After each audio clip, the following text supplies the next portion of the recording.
Bienvenidos a su canal de YouTube, Ateneo, que es un espacio de debate constitucional, penal y procesal penal. Mi nombre es Baltasar Morales Parragués, soy doctor en Derecho y el día de hoy vamos a abordar un tema que es de mucha actualidad referente a la sentencia dictada recientemente por la Sala Penal Especial de la Corte Suprema contra el expresidente de la República, José Pedro Castillo Terrones, y otros, a quienes se les ha acusado por el delito de rebelión.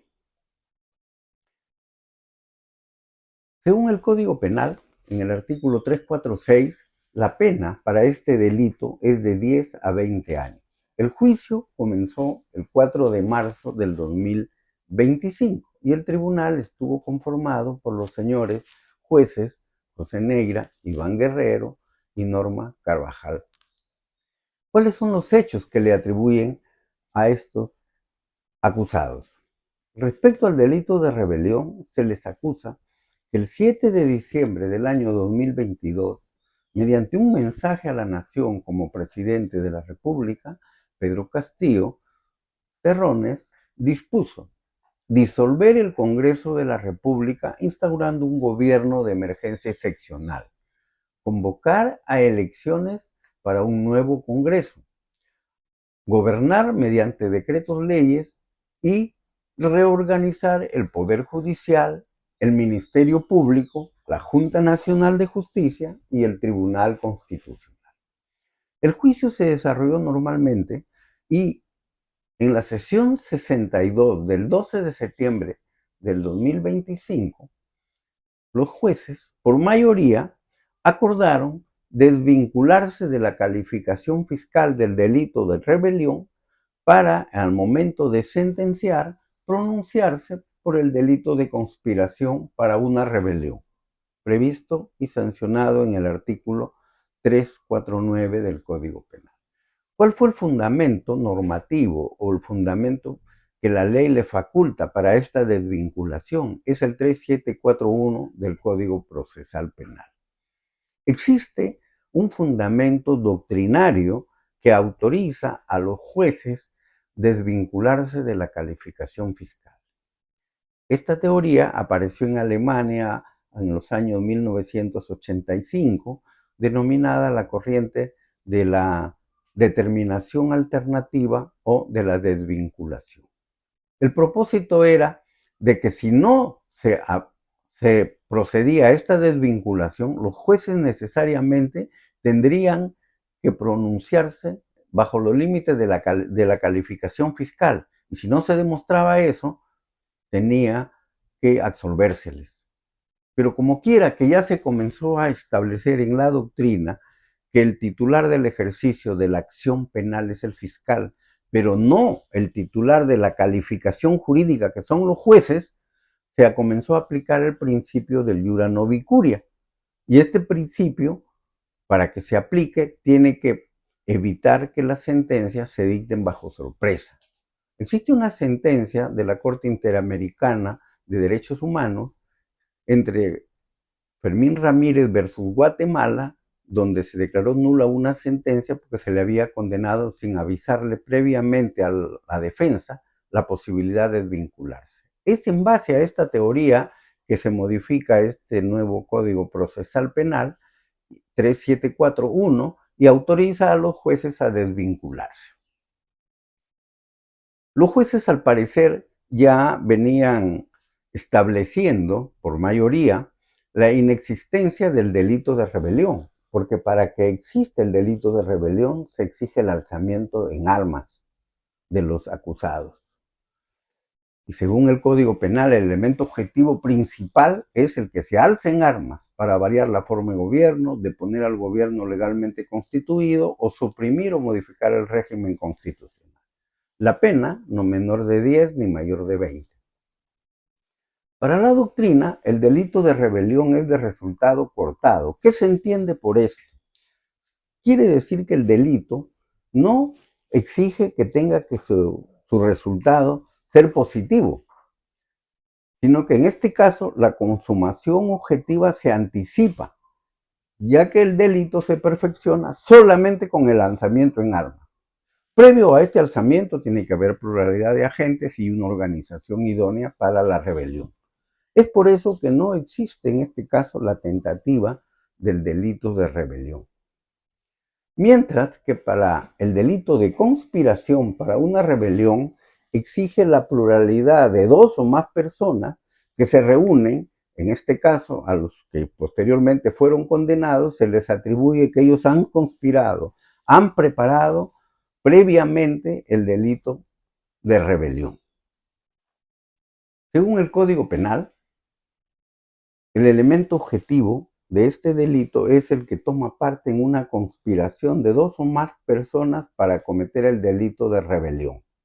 Y la pena será no mayor del máximo de la mitad del máximo de la pena señalada para el delito de rebelión. En este caso sería no mayor de 10 años. Se entiende también que el delito para una conspiración es un delito de mera actividad o peligro abstracto, no requiriendo para su consumación que la rebelión se produzca o que ella consiga los propósitos acordados. Desde que comenzó el juicio en marzo, 9 meses después, el 4 de diciembre del 2025, se leyó la sentencia que puso fin al juicio oral y a esa primera instancia. Por mayoría, se condenó como coautores del delito de conspiración para una rebelión a José Pedro Castillo Terrones, Bexabé Chávez Chino, Willy Arturo Huerta Oliva, a 11 años, 5 meses, 15 días de pena privativa de la libertad. Mientras que a Aníbal Torres Vázquez se le puso una condena efectiva de 6 años y 6 meses, pero que no se ejecutaba en este caso para Aníbal Torres Vázquez hasta que ésta quede confirmada en el recurso, si se interpusiera un recurso impugnatorio. Vamos a analizar dónde está el error en la desvinculación de la calificación. Formalmente los jueces, como se dijo, están autorizados para, previo a la sentencia, anunciar que se pueden desvincular. Eso no es ilegal, eso no acarrea nulidad. Y en este caso, estuvo bien que hayan decidido desvincularse del delito de rebelión por el de conspiración. De no hacerlo, los jueces hubieran tenido que absolver a los acusados por el delito de rebelión y no pronunciarse absolutamente más. Y esta conducta habría quedado impune. Y como podría proyectarse, en la comunidad iba a haber un cuestionamiento al Poder Judicial por esta absolución. Pero para que se puedan desvincular, el Código Procesal establece 4 requisitos para que los jueces procedan. El que nos interesa es el cuarto requisito que está establecido en el 374, numeral 1 del Código Procesal Penal. ¿Qué dice el Código en este extremo? El Código dice que la nueva calificación jurídica de los hechos que se propone desvincular el juez, de los hechos, la calificación jurídica de los hechos que se propone desvincular el juez, en este caso la conspiración, no ha sido considerada antes de la acusación por el Ministerio Público. Si el Ministerio Público antes de su acusación consideró estos hechos como un tipo penal alternativo, desde el punto de vista de interpretación literal, ya no podrían desvincularse los jueces por este delito de conspiración. Por eso es que consideramos que como en la sentencia no se dice absolutamente nada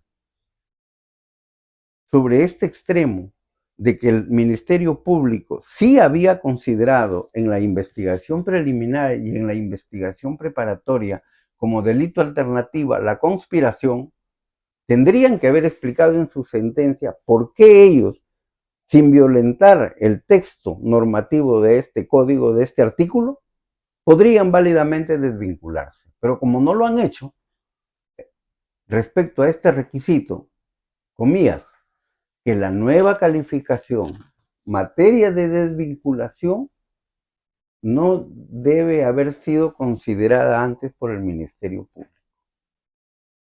Al existir una omisión en esta sentencia, hay una falta de motivación argumentativa, que los doctrinarios le llaman falta de motivación externa, es decir, falta de sustento o fundamento normativo en la cual basan su decisión, en este caso, la desvinculación.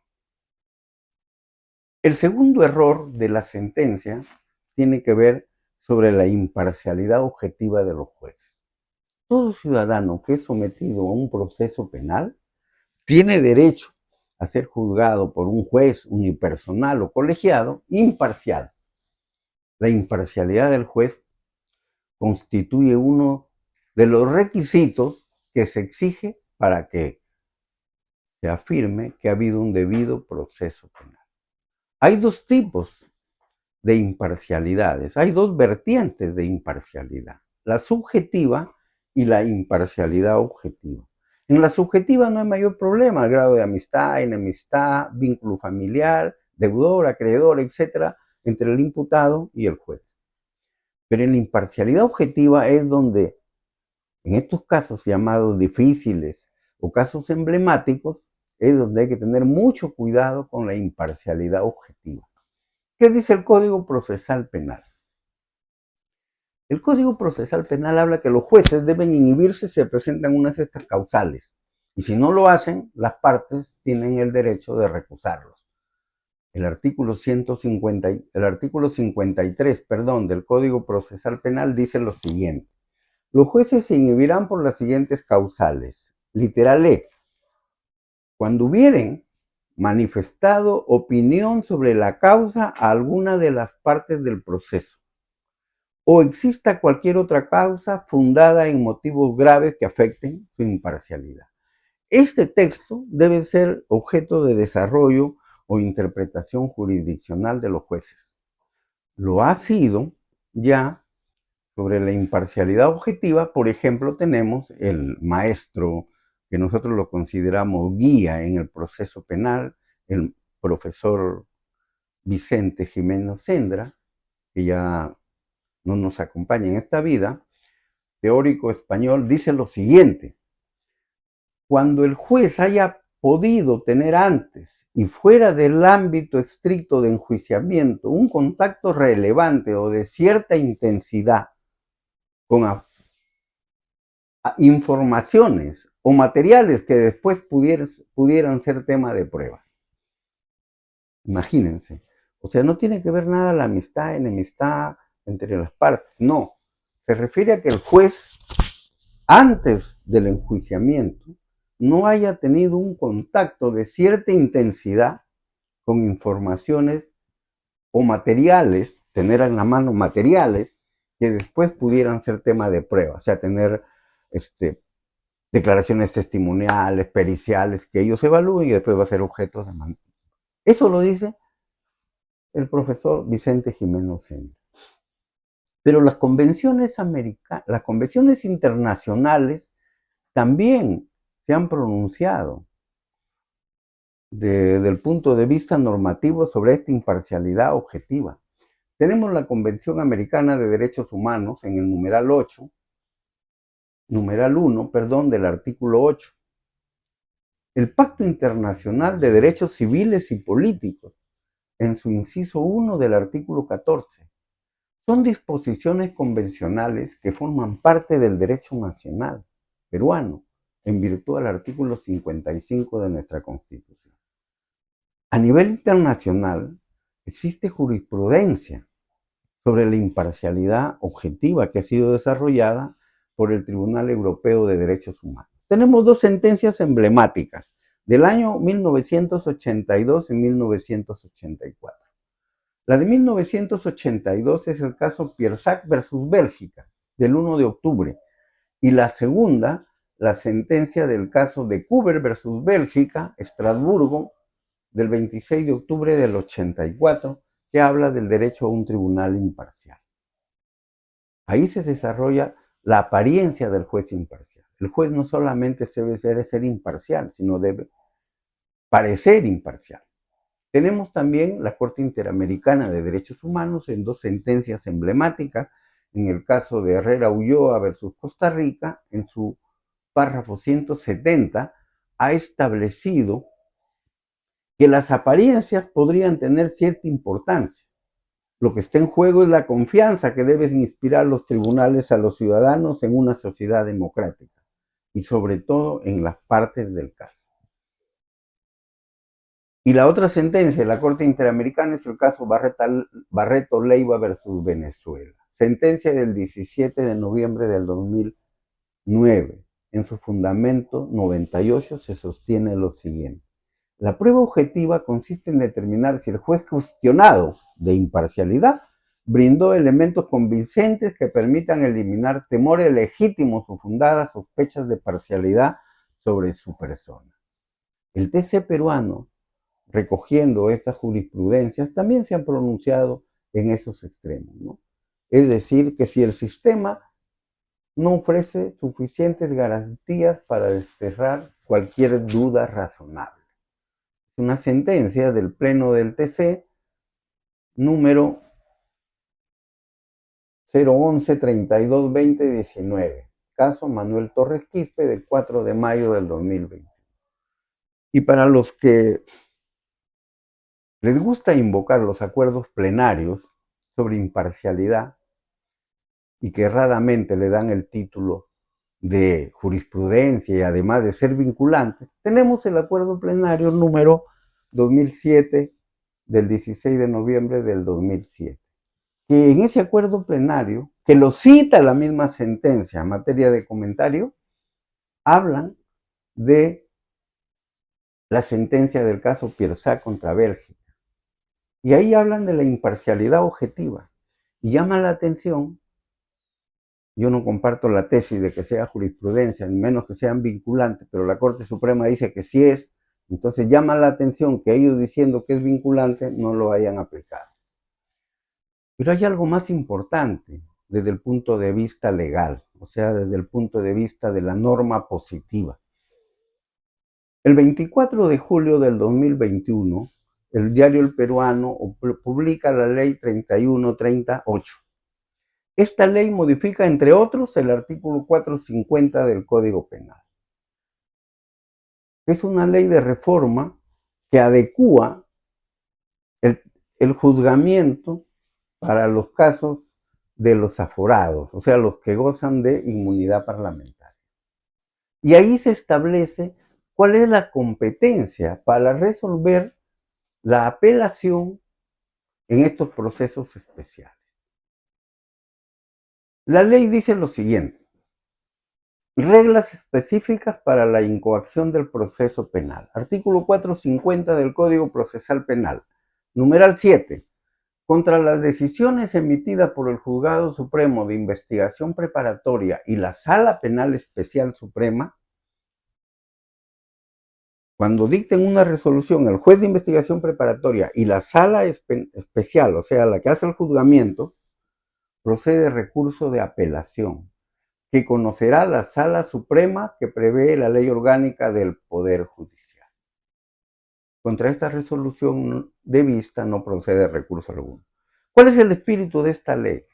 Que la Sala Especial que va a hacer el juicio o juzgamiento de los aforados no participe, no conozca absolutamente ninguna incidencia que se inicia en el juez de investigación preparatoria vía apelación. Ellos no van a conocer y lo ve la Corte Suprema, la Sala Suprema, la Sala Penal Permanente. ¿Para qué? Para evitar que esta sala de juzgamiento se contamine con estas incidencias, con estos pedidos incidentales, y ya esté impedida de conocer un juzgamiento oral. Ese es el espíritu de la ley.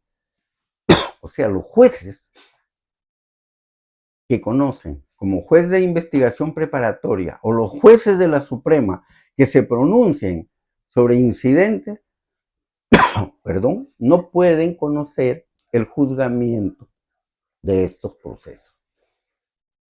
La sala especial, cuando citó al juicio oral,